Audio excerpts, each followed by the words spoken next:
दोस्तों इस वक्त एक सबसे बड़ी खबर सामने आ रही है, जहां बिहार विधानसभा की 2 सीटों के लिए उपचुनाव की घोषणा हो गई है। भारत निर्वाचन आयोग ने उपचुनाव की तिथि की घोषणा कर दी गई है।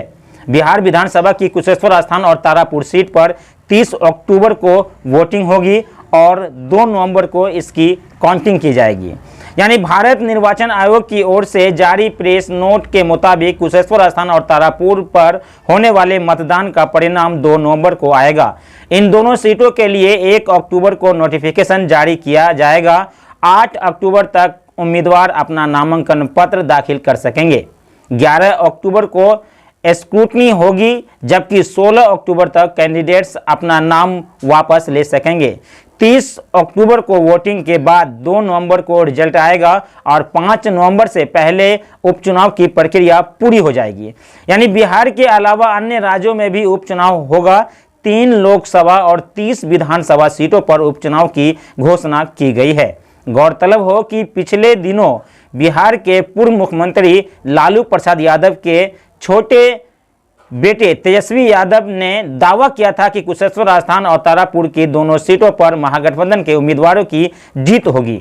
इतना ही नहीं, नेता प्रतिपक्ष तेजस्वी यादव पिछले दिनों बाढ़ का जायजा लेने कुशेश्वर स्थान भी गए थे, जहां उन्होंने पूजा अर्चना की और कुशेश्वर स्थान को विकसित करने और बाढ़ से निजात दिलाने की भी भरोसा दिलाया था।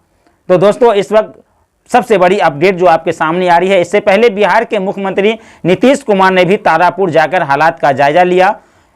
जदयू किसी भी कीमत पर दोनों सीटें फिर से हासिल करना चाहती है, फिर चाहे कुशेश्वर स्थान हो या तारापुर हो। बिहार में भले ही एनडीए गठबंधन पूर्ण बहुमत के साथ सरकार में है, लेकिन जदयू के तीसरे नंबर पर आने को लेकर सवाल खड़े होते रहे हैं। आपको बता दें कि ये दोनों सीटें जेडीयू कोटे से ही हैं। जेडीयू इसे किसी कीमत पर फिर से हासिल करना चाहता है, क्योंकि उसे पता है कि राजनीति में 2 सीटें हार जाने का संदेश क्या होता है। इसके लिए पार्टी ने दोनों सीटों पर जीत को लेकर रणनीति बनानी शुरू भी कर दी है।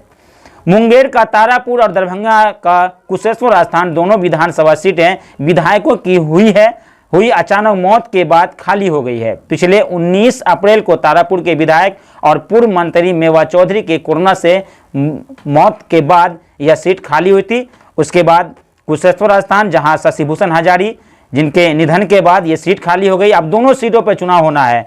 तो दोस्तों सबसे बड़ी जो अपडेट आई है वो 30 अक्टूबर को चुनाव होगा। अब देखना यह होगा कि कुशेश्वर स्थान और तारापुर में आखिर इस विधानसभा के सीटों पर किसका हावी होता है। तब तक के लिए दीजिए इजाजत, अगले वीडियो में फिर आपसे मिलेंगे। धन्यवाद।